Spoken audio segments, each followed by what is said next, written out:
Hi everyone, कसे आहात सगळे? मस्त आहात ना? तर चला व्लॉगला सुरुवात झालेली आहे आणि आज दर्शन आणि मी बघते तर मॅचिंग दिसत होतो. अरे वा, छान वाटलं एकदम. म्हणजे शूट करताना तरी लक्षात आलं नव्हतं, पण आता एडिटिंग करताना लक्षात आलं.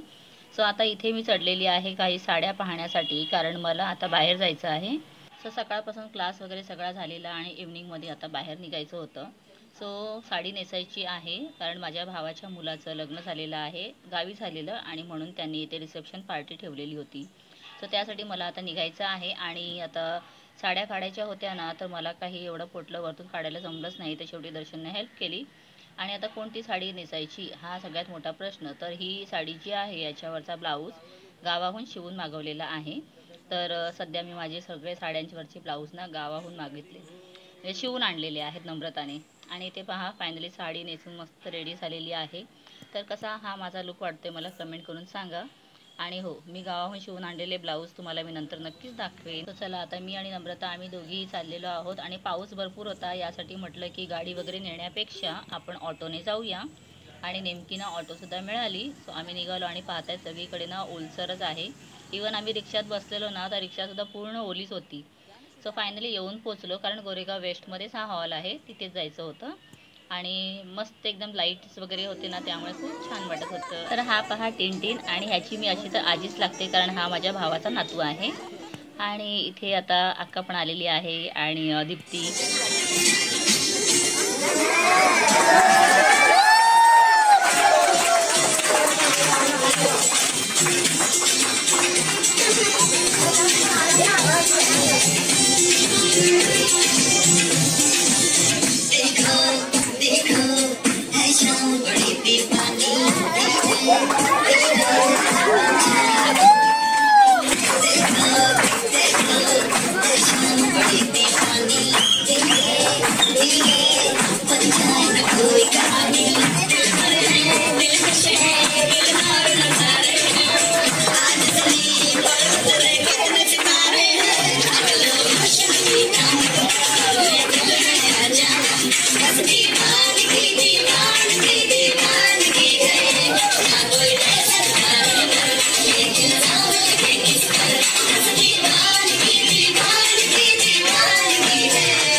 सो चला, मस्त एकदम एंट्री पण एकदम भारी झाली. आणि मावशीचा डान्स तर तुम्ही पाहिलाच, एकदम एक नंबर असा झालेला आहे.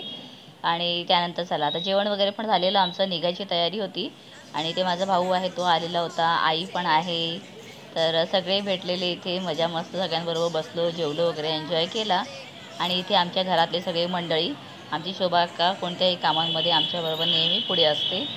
सो आणि बाकीचे माझी आत्या वगैरे पण आहेत ना, त्या पण आलेल्या आहेत. म्हणजे सगळे आपले फॅमिली असतात ना, ते सगळे इथे भेटायला मिळतात अशा म्हणजे कार्यक्रमांमध्ये आपण आलो की. तर सगळ्यांना भेटले, सगळ्यांना बाय वगैरे केलं आणि म्हटलं की चला आता आपण थोड्या वेळात निघूया, कारण ऑलमोस्ट आता मला वाटतं 9 वाजून गेलेले आहेत. सो निघण्याच्या तयारीत होती. म्हटलं चला प्रकाश अण्णाला सुद्धा बाय करून घेऊया. आणि इतक्यातच तोच समोरून आला, म्हणून त्याला बाय वगैरे केला आणि मी आणि नम्रता आम्ही निघालो. सो निघताना सुद्धा पाहताय की पाऊस चालूच आहे. तर चला फ्रेंड्स, भेटते पुढच्या ब्लॉगमध्ये. टिल देन सर्वांनी मस्त राहा, बाय बाय.